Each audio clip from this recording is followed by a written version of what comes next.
Good morning everyone. আজ বানালাম কাঁচকলার কোফতা কারি, তো ভাবলাম তোমাদের সাথে সেটা শেয়ার করি। তো প্রথমে কাঁচকলাটাকে মাঝখান দিয়ে দুভাগ করে কেটে আমি প্রেসার কুকারে সঙ্গে একটা আলু দিয়ে সেদ্ধ করে নিয়েছি। তো এখন কাঁচকলা আর আলুকে একসঙ্গে ভালো করে মেখে ম্যাশ করে নেব। ম্যাশ করে নেওয়ার পর দিয়ে দেব বেসন, জিরে গুঁড়ো আর হলুদ দিয়ে ভালোভাবে একসঙ্গে সবগুলো মিশিয়ে নেব। দিয়ে দেব লবণ, দিয়ে ভালোভাবে মেখে নেব। বন্ধুরা, তোমরা এটা বাড়িতে বানিয়ে নেবে। কাঁচকলা যে না খায় সেও খাবে, খুব ভালো লাগে খেতে। সর্ষের তেল দিয়ে ভালো করে মেখে নেব। তো ভালোভাবে মেখে একটা ডো মতন বানিয়ে সেটা থেকে আমি কাঁচকলার কোফতাগুলোকে গড়ে নেব। যদি বন্ধুরা ভিডিওটা ভালো লাগে তোমরা অবশ্যই লাইক, শেয়ার আর কমেন্টে জানাবে যে রান্নাটা কেমন হয়েছে। তো দেখো আমি কোফতাগুলো এখন বানিয়ে নিচ্ছি।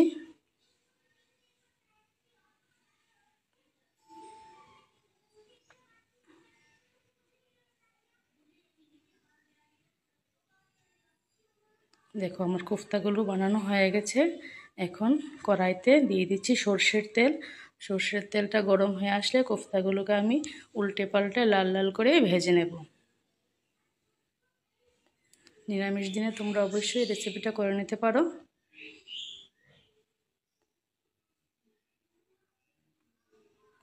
লাল লাল করে কোফতাগুলোকে ভালোভাবে ভেজে নিতে হবে।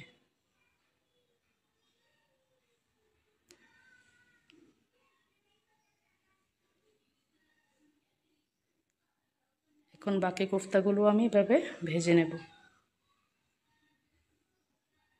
আমার সবগুলি কোফতা ভাজা হয়ে গেছে। এখন কোফতাগুলোকে আমি তুলে নিয়েছি। এখন আমি ফোড়নে দিয়ে দেব তেজপাতা, শুকনো লঙ্কা, জিরে আর গোটা গরম মশলা। তো ফোড়নটা হয়ে গেছে। এখন মশলা দিয়ে দেব টমেটো পেস্ট, আদা বাটা দিয়ে ভালোভাবে মশলাটাকে একটু নেড়ে চেড়ে দিয়ে দেব জিরে গুঁড়ো, ধনে গুঁড়ো, হলুদ আর লঙ্কার গুঁড়ো। মশলাটাকে ভালোভাবে কষাতে হবে। দিয়ে দিলাম নুন। মশলা থেকে এভাবে তেল ছেড়ে আসলে দিয়ে দেব আমি কাজু বাদাম আর চারমগজ বাটা। এটাকে দিয়ে একটু কষিয়ে নেব। এখন দিয়ে দেব কাঁচা পাকা লঙ্কা চেরা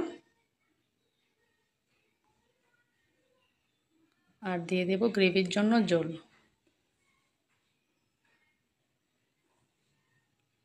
তো এখন আমার ঝোল ফুটে উঠেছে।